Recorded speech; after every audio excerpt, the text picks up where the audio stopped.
ফেরাউন একদিন হঠাৎ করে বলল যে আমি ক্ষুধা দাবি করেছি। ওই সময় বাপজি বলা হয়েছে সমস্ত লোকেরা ফেরাউনের দরবারে ক্ষুধা দাবি করেছিল, মেনে নিয়েছিল, কিন্তু হিজকিল নবীর স্ত্রী বাপজি ক্ষুধা বলে মানে নাই। হিজকিল নবীর একটা বাদী ছিল, সে বাদীটা ডাক দিয়ে বলল, গো ফেরাউন, আপনার দরবারে যে হিজকিল নবীর স্ত্রী আর 2 সন্তান থাকে, ওরা আপনাকে ক্ষুধা বলে মানে নাই। বলে মানে নাই, বলে নাও, বলে তাড়াতাড়ি এখন টেনে নিয়ে এসো। লিয়াই ধরে ওদের 3 জনাকে ধরে নিয়ে আসলো। ফেরাউনের দরবারে হাজার হাজার লোক। ফেরাউন বলল, আগুন জ্বালাও, আগুনের ওপর একটা তাওয়া দিয়ে দাও, খাজুরে যে জল রস জাল দেয় ওই রকম তাওয়া বাপজি আগুনের ওপর দিয়ে তাতে তেল ঢেলে দিল। তেল টকবাক টকবাক করে ফুটছে। ফেরাউন ডাক দিয়ে বলল, এই হিজকিল নবীর স্ত্রী, এখনো সময় আছে, বল তুই আমাকে ক্ষুধা বলে বলবি কিনা, বল। হিজকিল নবীর 7 মাসের কলিজার টুকরা বাচ্চা তার স্তনে মুখ লেগে দুধ পান করছিল। হিজকিল নবীর আর একটা বড় ছেলে, খুব বেশি বড় নয়, হয়তো বছর 4 বাপজি সন্তান, হিজকিল নবীর স্ত্রীর হাতখানা ধরে দাঁড়িয়েছিল। ফেরাউনকে বলল, আমি তোমাকে খোদা বলে মানতে রাজি নাই, আমি একমাত্র আল্লাহকে মানব। ফেরাউন বলল, এর পরিণাম চরম খারাপ হবে। বলে কি? বলে তোর ওই চোখের সামনে যে বড় ছেলেটা আছে, একে তাজা ধরে আগুনে ফেলে দিব, এ তেলের কড়াইতে ছেড়ে দিব। ফেরাউনের এই হুঙ্কার শুনে হিজকিল নবীর স্ত্রী বলল, রাজি আছে। হিজকিল নবী আলাইহিস সালামের বড় ছেলেটা বাবা হিজকিল নবীর স্ত্রীর হাত খানা ধরে কাদার, বলে মা, ওই বাদশাহ ওর আগুনে কড়াইতে কেন তেলের ওপর আমাকে ফেলে দেবে বলছে, মালাও। হাজার হাজার লোকেরা সবাই মিলে বাপজি হাত তালি মেরে আনন্দ করতেছে। হিজকিল নবীর স্ত্রী কাদার বলেন, বেটাও শুনে নাও, ওই ফেরাউনের তেল দেখে তুমি ভয় পেও নাও। ওরে আমার কলিজার টুকরা সন্তান, তোমার আব্বা এক আল্লাহ বলে মুসা নবীর ওপর ঈমান এনে দুনিয়ার বুক থেকে বিদায় নিয়ে চলে গিয়েছে। ওরে আমার বেটা, এই ফেরাউনের আগুন দেখে ভয় পেও নাও। এই ফেরাউন যদি মেরে দেয়, এই তেলের কড়াইতে যদি তোমাকে ছেড়ে দেয়, তুমি যদি মারা যাও, ও কলিজার টুকরা সন্তান, ইন্তেকাল করার পর আল্লাহ নিশ্চয় তোমার জন্য জান্নাত খানা রেখেছে। বলুন সুবহানাল্লাহ। হিজকিল নবীর কলিজা টুকরা বেটা বলল, মা আর চিন্তা করো না, আমিও কাঁদবো না। ফেরাউন বাবা হিজকিল নবীর বড় ছেলেটা হাতখানা ধরে টেনে নিয়ে গিয়া জ্বলন্ত আগুনে ওই ফুটন্ত তেলের কড়াইতে বাপজি ছেড়ে দিল। হযরত হিজকিল নবীর ছেলে ওই তেলের কড়াইতে পড়ে আল্লাহ বলে চিৎকার করে কেঁদে উঠল। কয়েকবার বাপজি আল্লাহ আল্লাহ করে ডাক দিতে লাগলো। হিজকিল নবীর ছেলে বাবা তেলের কড়াইতে বাপজি ডুবে গেল।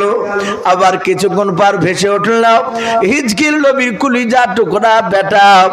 তার জন্ম দুঃখিনী হিজকিল নবীর বেবে বাবা দেখল না। ওই হিজকিল নবীর কলিজা টুকরা সন্তানের বাপ যে তার জন্ম দক্ষিণ মা, উনি তাকে দেখলেন আমার সন্তান। কয়েকবার তেলে ডোবা ডুবে করতে গিয়ে নিস্তব্ধ হয়ে গেল, আর গলার আওয়াজ করে নাই। উনি চিন্তা বাপজি করে নাই, উনি লক্ষ্য করে দেখলেন সন্তানের চামড়াগুলো বাপজি আলাদা হয়ে যাচ্ছে, রক্তগুলো মাংসগুলো বাপজি তেলের সাথে পায়েল হয়ে গেল, হাড়গুলো বাপজি জোড়া জোড়া ছিল সব বাপজি খুঁজতে লাগলো। হিজকিল নবীর বাপজি বিবি চিন্তা করলো, ডাক দিয়ে বলেন, আল্লাহ তুমি কেন আমার সন্তানের আগে যা কেন তুমি আমার মত দিলে নাও। ফেরাউনের লোকেরা হাত টানি মেরে মেরে হাসতে লাগলো। ফেরাউন আবার চিৎকার করে বলেছিল, ওরে বাদী, ও হিজকিল নবীর স্ত্রী, শুনে নাও, এখনো সময় রয়েছে তোমার। এখনো তুমি যদি আমাকে এক আল্লাহ বলে যদি না মেনে নাও, আমি যে ফেরাউন মিশরের মধ্যে আমি খোদা দাবি করেছি, যদি তুমি আমাকে না মেনে নাও, ওই যে তোমার কলিজা টুকরা সন্তান, শুনে নাও, 7 মাসের বাচ্চা তোমার স্তন মুখ লেগে দুধ পান করেছে। ওরে হিজকিল নবীর বিবি, ওই সন্তানকে কেড়ে নিয়ে তোমার চোখের সামনে বাচ্চাটা ফেলে দেওয়া হবে। সন্তানকে বাপজি মার সামনে মারা, এই যে কত বড় মারাত্মক কঠিন বাপজি, যারা মা তারাই জানে। একটা সন্তানকে যদি বাপজি তার মা মানুষ করেছে, সেই মাকে যদি এক মুষ্টি খাবারও নাও দেয়, দেখা যায় ঘর থেকে বের করে দিয়েছে, খাসির জায়গা বাড়ি করেছে, খেতে দেয়নি, ঈদের দিনও খোঁজ নাই না। আবার সেই সন্তানকে যদি বাপজি গ্রামের লোকেরা মারে, দেখবেন মার কানে খবর গেলে মা সেখানে থাকতে পারে না, ছুটে আসে, গ্রামের লোকেরা হাতে পায়ে ধরে। লোকেরা বলে তোমার সন্তান তো দেখে না, বলে না দেখলো, আমি তাকে 10 মাস 10 দিন পেটে বহি নিয়ে বেড়াচ্ছিলাম। বলুন আলহামদুলিল্লাহ। এ হচ্ছে মা। হযরত হিজকিল নবীর স্ত্রী কাঁদেন, গো মালিক, এত বড় পরীক্ষায় কেন তুমি ফেলেছো? আমার সন্তানদের ইন্তেকাল করার আগে কেন তুমি আমার মউত দাওনি? হিজকিল নবীর স্ত্রীর সন্তান স্তনে মুখ লাগিয়ে দুধ পান করছিল।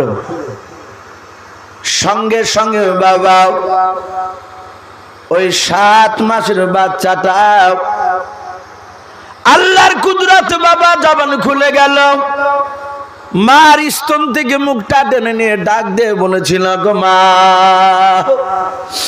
কাঁদবা না, আমার বড় ভাই ইন্তেকাল করে গিয়েছে, নিশ্চয় আল্লাহ তাকে জান্নাত দিয়েছেন। বলুন সুবহানাল্লাহ। ওগো মা, আমিও জীবন দিতে রাজি আছি, ফেরাউনকে খবরদার আল্লাহ বলে তুমি মানবা নাও। আমরা মানব না। ফেরাউনের লোকেরা আশ্চর্য হয়ে গেল, 7 মাসের বাচ্চা মাকে নসিহত করে। ওই বাচ্চা যদি মার সামনে যদি ইমানের যদি কথা বলে, রে বাবা, ওই মার ইমান কি পাকা না হয়ে থাকতে পারে? বলুন। মার ইমান বাবজি মজবুত হয়ে গেল। ফেরাউন দেখলো বাচ্চা ছিল, আরো হয়তো অনেক কিছু বলে ফেলবে। দৌড়ে গিয়ে ফেরাউনের লোকেরা ওই হিজকিল নবীর 7 মাসের বাচ্চাটা বাবজি কোল থেকে ছিনে নিয়ে ওই জ্বলন্ত আগুনে ফুটন্ত তেলের উপর বাবজি ছেড়ে দিলাও। ওই বাচ্চাটাও আল্লাহ আল্লাহ করতে করতে দুনিয়ার বুক থেকে বিদায় নিয়ে চলে গেল।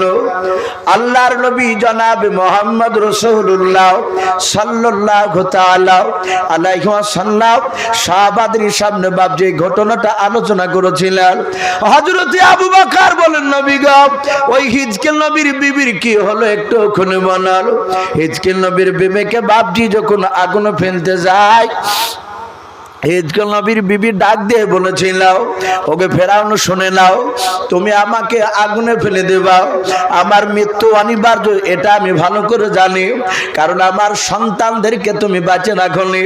ওরে ফেরাউন, আমার মৃত্যুর আগে তোমাকে একটা কথা বলবো, বলো, আমার কথাটা মানবে কি? লাও। ফেরাউনের বাবা দরবারে হাজার হাজার লোকেরা ছিল, তারা সবাই মিলে বাবজি চুপচাপ শুনতেছিল। ফেরাউন বলল, ও বাদী বানবাল, আমি মৃত্যুর তোর আগে আমি একটা কথা যেটা বলবে সেটা মানবো। ফেরাউনের দরবারে চিৎকার করে বলেছিল, ফেরাউন বেঈমান, ও বেঈমান বাদশা, শুনে নাও, আমি তোমাকে আল্লাহ বলে মৃত্যু পর্যন্ত আমি বলবো না। শুনে নাও, মৃত্যুর আগে পর্যন্ত তোমাকে খোদা বলে মানবো না। আমার 2 ছেলে মারা গিয়েছে, তোমার উপর ঈমান আনেনি, একমাত্র আল্লাহর উপর ঈমান এনেছে, মুসা নবীর উপর ঈমান এনেছে। আমিও সেই আল্লাহর উপর মুসা নবীর উপরে ঈমান আনলাম। ওরে বেঈমান ফেরাউন, 2 বাচ্চাকে আমি সুন্দর করে বড় করে আমি লালন পালন করতে পারলাম না। আমি তাদের ভালো করে সেবা যত্ন করতে পারিনি। ওরে বেঈমান, আমাকে যখন তেলের কড়াইতে ফেলে দিবা, ওই ছেলেদের মতো আমার যখন জানটা বেড়ে যাবে, আমার মাংসগুলো চামড়াগুলো যখন তেলের সাথে ফাইল হয়ে যাবে, ওরে ফেরাউন হাড়গুলো যখন একত্রিত কড়ার উপরে থাকবে, ফেরাউন তুমি কথা দাও এ হাড়গুলো ছন্ন ছাড়া করে কোনো দিকে যেন ফেলে দিবা না। ফেরাউন বলল, মৃত্যুর পর তোদের হাড়গুলো কি করবো বল? ওই হিজকিল নবীর বিবি ডাক দিয়ে বলেছিল, বেঈমান বাদশাহ, মৃত্যুর পর আমার সন্তানের হাড়গুলো আর আমার হাড়গুলো একটা ছোট্ট করে কাপড়ে বেঁধে পোটলার আকারে করে ওই পাহাড়ের চূড়ায় বলো তুমি দাফন করবা কিনা। ওরে ফেরাউন, এটাই ছিল আমার মনের তামান্না, মনের বাসনা। আমার মৃত্যুর পর সবার হাড়গুলো তুমি ওই এক জায়গায় তুমি দাফন করবা।